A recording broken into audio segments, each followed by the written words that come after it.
आसाराम ब्रह्मा कुमारी दिनचर्या में आप सभी भाई बहनों का हार्दिक स्वागत। शांति। आज आप सबको एक छोटा सा उदाहरण देती हूँ, एक कहानी सुनाऊंगी कि एक धर्मनाथ जी थे, बहुत कंजूस थे अपने जीवन में और किसी को कुछ भी नहीं देना था। चाय की दरवाजे पर किसी को आ जाने के बाद चाय की बात तो छोड़िए, पानी तक भी नहीं देते थे किसी को। एक बार की बात है कि उनके दरवाजे पर एक महात्मा जी आए, साधु जी, और उन्होंने बोला कि मुझे भूख लगी है, मुझे रोटी दो, एक रोटी चाहिए मुझे। तो उन्होंने कहा कि एक रोटी तो नहीं मिलेगा तुमको, आधी रोटी मिल सकता है। तो उन्होंने आधी रोटी दिया और आधी रोटी खाने के बाद उन्होंने कहा कि अब क्या हुआ, अब जाओ तुम। तो उन्होंने बोला कि नहीं, मुझे भरपेट भोजन चाहिए। तो बोले कि भरपेट भोजन तो नहीं मिलेगा तुमको, आप यहाँ बैठो या जो मर्जी सो करो। तो उन्होंने कहा कि नहीं, मुझे भोजन चाहिए। तो रात भर भूखे प्यासे धर्मनाथ जी के दरवाजे पर वो बैठे रहे।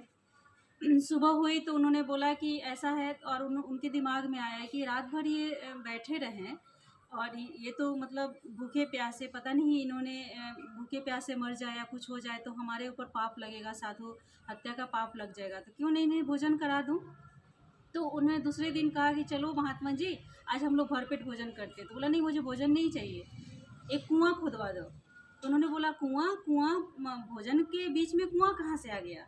तो बोला हाँ, कुआं खुदवा दो। तो बोला कि ये ऐसा नहीं हो सकता। तो बोले कुआं की बात कहाँ से आ गई। तो बोला कि नहीं, कुआं खुदवा दो। तो बोला ऐसा नहीं हो सकता है। तो उन्होंने क्या किया कि फिर ऐसे ही वो दरवाज़ा बंद कर लिया और फिर रात भर उन्हीं धर्मनाथ जी के दरवाजे पर वो बैठे रहे।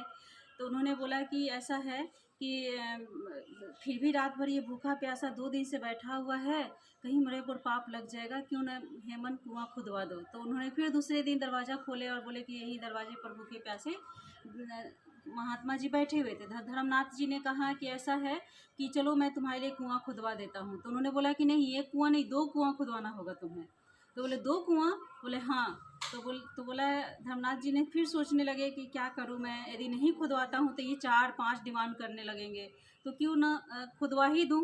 इससे अच्छा उस पेच में पड़ करके उन्होंने खुदवाया 2 कुआं। तो धर्मनाथ जी ने 2 कुएं बनवाए, जिसमें कि एक कुआं अपने नाम से रखे और दूसरे कुएं को साधु जी के नाम से। साधु जी ने बंटवारा किया कि एक कुआं तुम्हारे नाम का रहेगा, एक कुआं मेरे नाम का रहेगा। तो उन्होंने कहा कि ऐसा है कि एक कुएं का पानी सारे गांव के लोग पिएंगे, और एक कुएं का जो पानी है, एक बूंद उसमें से पानी नहीं निकालना है, जैसे है वैसे ही रहेगा। मैं जब आऊँगा, वापस लौटूंगा, तो फिर उस कुएं का मैं पानी पीऊँगा, से तुम जैसे कि वैसे ही रहने देना। और ढकवा दिए। वो धर्मनाथ जी ने क्या किए कि उस कुएं को अच्छी तरह से पैक करवा दिए कि एक बूंद कोई पानी नहीं लेगा। तो उसके बाद 1 साल के बाद जब साधु जी वापस लौटे महात्मा जी, तो उन्होंने कहा कि ऐसा है कि अब कुआं खोल के दिखाओ। तो उन्होंने हटवाया, कुआं को खोला क्योंकि पैक हो गया था, खोला गया। तो उसमें का पानी तरफ इशारा करते हुए कहे धर्मनाथ जी ने, और ये जो चलता हुआ कुआं था, जो सभी गांव के लोग पानी पी रहे थे, उस कुएं का पानी बहुत शीतल ठंडा था। कितना भी लोग कुएं से पानी भरता था, कभी कम नहीं होता था। वो जब जितना भी भरा जाता था, वो पानी उतना का उतना हो जाता था। तो दूसरे कुएं का पानी जैसे का वैसे था, और वो पानी क्या था, सूख गया था और उसमें सड़न आ गई थी। जो पैक किया गया था कुएं का पानी, वो उसमें सड़ने जैसा बदबू आ रही थी, और वो उसमें का पानी जैसे का वैसे ही रहा, मतलब सूखने के कगार पर था। सोचने की बात है। तब उन्होंने साधु जी ने उदाहरण दिया कि देखो, जो तुम जिस तरह से कर रहे हो कि ये जो कुआं है, ये जितना इसमें से कुएं में से पानी निकाला गया, ये कुएं का पानी देखो कितना शीतल है। सब लोग कितने अच्छे से पानी पीकर अपने मन को तृप्त कर रहे हैं, शीतल कर रहे हैं। और तुम जो ये कुआं है जिसको हमने पैक कराया था, ये कुएं का पानी सड़ गया और सूख गया इसका पानी।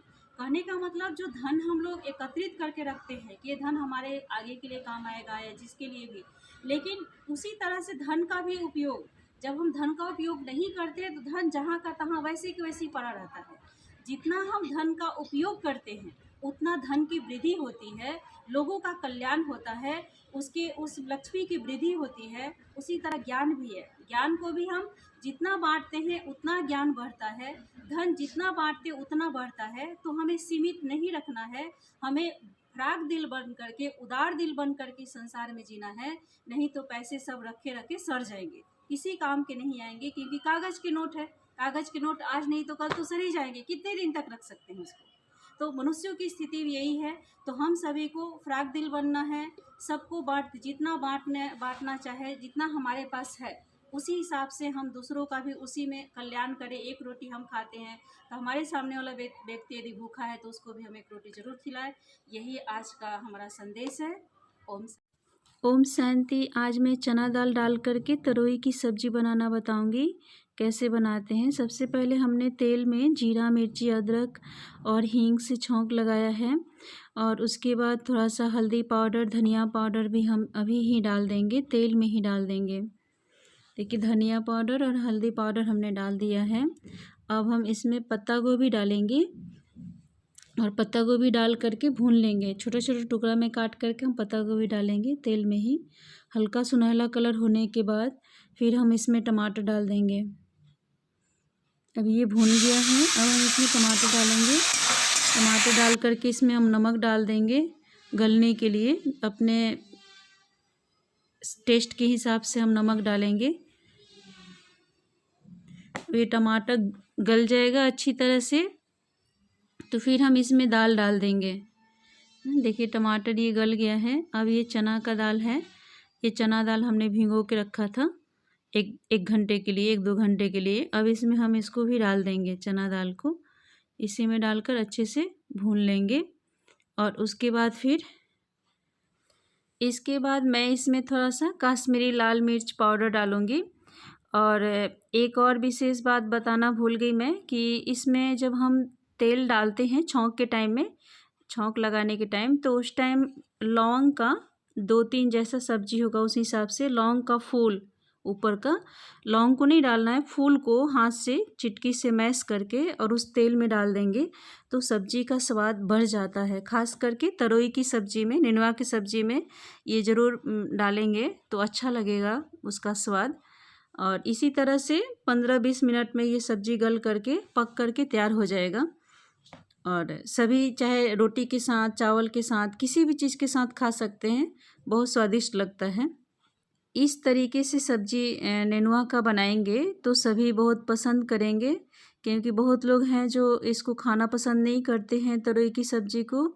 इसलिए मैं थोड़ा दूसरे तरीके से बनाई हूँ जिससे कि इसका स्वाद अच्छा लगता है, सिंपल होता है, जिसकी वजह से लोग नहीं खाना चाहते हैं। तो ये देखिए उसके बाद हम धनिया पत्ता से सजा देंगे। ये सब्जी बन करके रेडी हो गया। ठीक है, इसे हम गुड नाइट कर देंगे। आज की दिनचर्या को मैं यही एंड करती हूँ। फिर कल नई दिनचर्या के साथ आप सबसे मिलती हूँ। ओम शांति, ओम शांति।